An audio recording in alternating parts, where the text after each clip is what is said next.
We're here today with Dr. Holly Geyer. She is an internal medicine and addiction medicine specialist. She is also a national speaker on the topics of opioids and addiction, and she's authored over 120 different publications. She is also the author of the leading patient-focused book, Ending the Crisis, Mayo Clinic's Guide to Opioid Addiction and Safe Opioid Use. We're so happy to have you here today. This is wonderful. Thank you for having me here, Kim. Well, we're going to start off with a pretty straightforward topic, and that's trying to understand this issue of opioids, because we're all hearing about it in the news. We've all heard about the crisis, but there's a lot of misinformation out there about, the good, the bad, the indifferent, and all of that. So maybe we can talk a little bit about, why we ended up in this crisis and how we can end it. And I guess let's just go back to the beginning. So let's talk about the history of this crisis. How did we get to where we are today? It's a mess out there, my goodness. And this is not our first rodeo, I hate to say it, Kim. America's been struggling with opioids for generations. And what we're seeing right now is really a 30-year-long span of something that's been recurrent over and over in our history.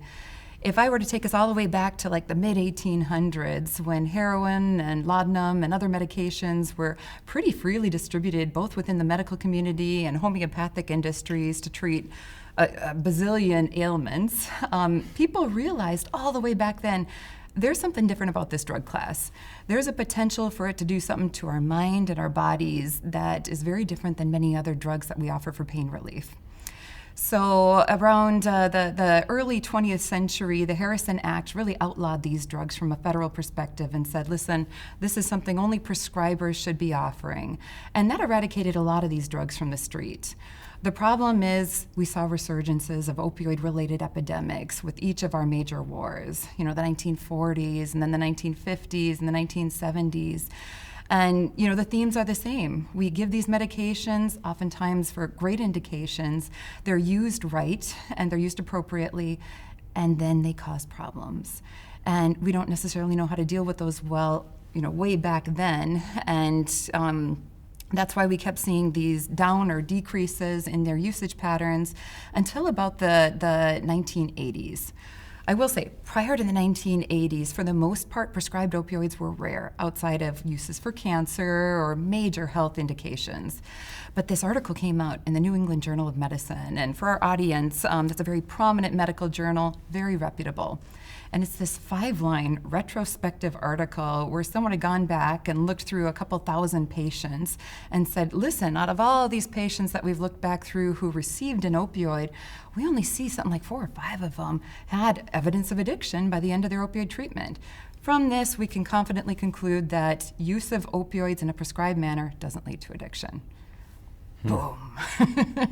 This caught on like wildfire within the industry. And as you can imagine, the pharmaceutical industry took off with this concept, and it was cited hundreds of times in major publications to really relay the fact that we don't believe prescribed opioids are going to carry with them the negative consequences of the illicit use of drugs like heroin or things we find on the streets. And so with this, prescribing patterns went up amongst clinicians. We started writing more liberally. The federal government and some major organizations within the medical industry caught on to this concept and said, well, maybe we should be using them more liberally, and maybe we should write this into guidelines. And so we had the American Pain Association and the VA, and then ultimately regulatory authorities start recommending that we liberalize their use. And we created pain as the 5th vital sign. For our audience, we have 4 major vital signs, the heart rate and the blood pressure and the respiratory rate and oxygenation. These are objective, well-identified, really non-arguable identifiers in a human when we're looking for evidence of pathology.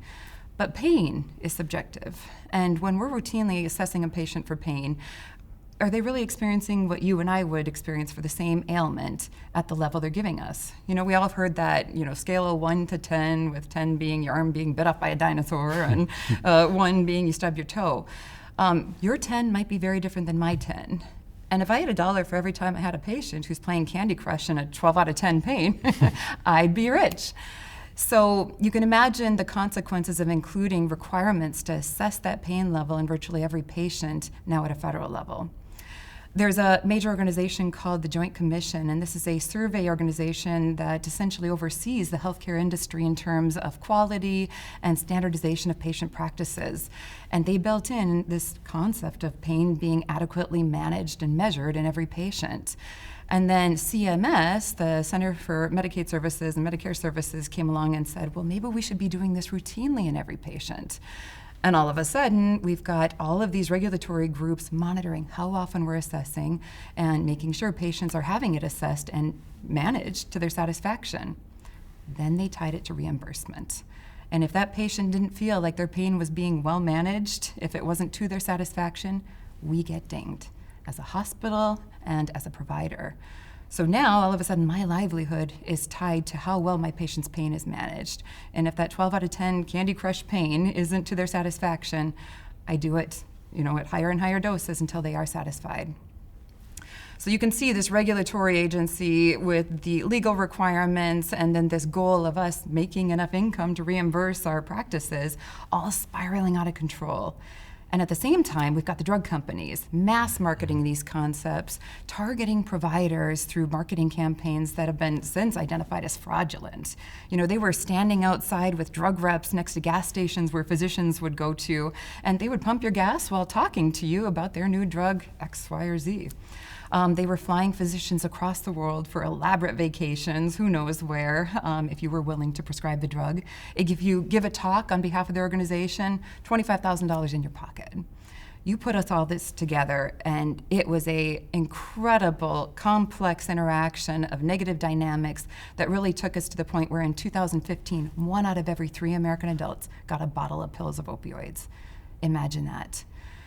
Now, prescribing peaked in around 2012 when the light bulb went on in the medical community, and we're starting to see all these negative complications from opioids come out. We're seeing addiction, we're seeing overdoses, we're seeing a neonatal withdrawal syndrome where the baby has essentially developed dependency on the drug.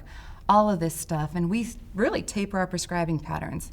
But the cat was out of the bag. And by that point, we were already in the midst of this overprescribing crisis, which has since led to what we are now, the overdose crisis. Well, you bring up something about this issue of pain, and I'll never forget over the years, when they talked about it, it was different. And suddenly the language changed to this issue of, well, we want to get you ahead of the pain. So even if you weren't in pain, I remember distinctly going in for something, and they said, well, here's this prescription, and you need to take it even if you don't feel the pain. Is this part of what happened with the change in how they were thinking? Absolutely, yeah. This concept of staying ahead of the pain was part of that whole 1990s to early 2000s mentality. And again, it was marketed by drug companies as something safe to do, so why would you let your patients suffer if it really doesn't have any consequences? The problem is it does. We have since revised that language across America, and opioids are now second or third line management techniques in most situations, or paired with other non-opioid pharmacologics as that first line approach. So as we look at this, I guess the question is what makes opioids so addictive? I mean, we know now, based on what's come out and the lawsuits, the settlements, everything is clearly pointing to the fact that original conversation about it not being addictive is clearly not the case. So, what is it that makes these so addictive? Kim, we've realized for a long time, opioids are a very unique drug class. We've got a lot of different drugs available out there to help treat pain, but there's something different about opioids. And one of the most revolutionary reasons that they're beneficial is because we already make them. All day long, we're producing what we call endogenous opioids, or the ones that are produced in our own system. And they go up, they are produced in a variety of circumstances, one of which is when we experience pain. When we have pain, we need a way to tone down that volume of the pain. And so our body makes these opioids. They bind to receptors both out in the periphery of the body as well as our central nervous system to help alleviate that. They also go up when we do everyday happy activities, right? We take our dogs for a walk, or we hear some fun music, or eat ice cream. They go up, and the way they work for that pleasure sensation is they bind to a very specific part of the brain called the nucleus accumbens. And I want our audience to know that word today, if they remember nothing else. The nucleus accumbens is our pleasure center, because when those opioids bind in that pleasure center to the receptors, they release a neurotransmitter in our brain called dopamine.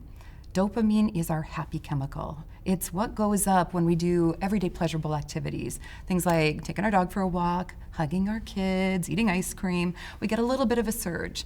And that surge goes up slightly, temporarily, and comes right back down. The point of all that is to have us repeat everyday pleasurable activities, right? Things that allow us to produce and to go through life naturally, to be productive, to repeat things that are beneficial to us. The problem is with opioids, those drugs can hijack that neurotransmitter pathway and give us extremely high levels of that dopaminergic surge. Now imagine what happens to the brain when that happens over and over, day after day, hour after hour, year after year. We see tremendous changes in the brain, and I would encourage our audience to listen to the section that we have on the neurobiology that drives addiction, because it very well explains why people change on opioids over time, what makes them different about drug classes. But at the end of the day, if the drug is causing more problems than it causes benefits, it's time we take a look at it, and that's exactly what we've had to do in society with the opioid drug class. So maybe just to kind of wrap up this first part in understanding, the addictive nature of this, is maybe talk about the difference between dependency on a drug and essentially addiction, because I'm fairly certain that anybody can become dependent on a drug, but not everybody kind of ends up going down the road of being at the point where they start having certainly negative consequences in their life and an inability basically to not do this. I think you're highlighting a really important point. The concept of dependency, especially what we call physiologic dependency or a bodily dependency, is essentially that the body is so normalized to having that drug or chemical in its system that when the drug is no longer there, two things happen. You can go through withdrawals or you develop tolerance to that drug, meaning you need higher and higher doses over time to achieve the same effect. Tolerance and withdrawal can happen with many different drugs that we offer, right? Blood pressure drugs, things like that are known for these side effect profiles. A physiologic dependency on the drug is very different than what we often see in addiction.